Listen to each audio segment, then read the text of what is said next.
We'll guide you through how to scan a QR code on CapCut. If you find this useful, then consider subscribing and liking the video. So you're in the position of where you want to go and scan a CapCut QR code.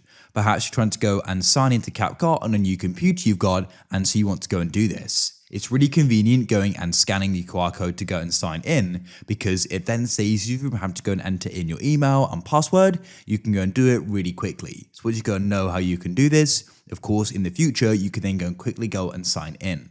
So we're going to guide you through how this can be done step by step. Make this full guide, and without any further ado, let's get started.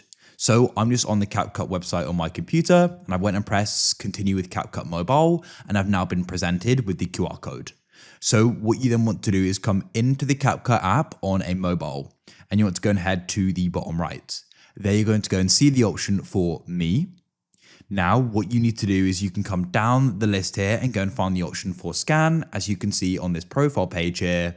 And so then all you need to do is go down and you can go and press on it. You need to go and give access to the camera, so press allow. And what you can do is go and point it at the QR code. Now you're going to go and see, we need to go and confirm our sign in. So I'll go and press confirm, and it'll then go and log in. That's it.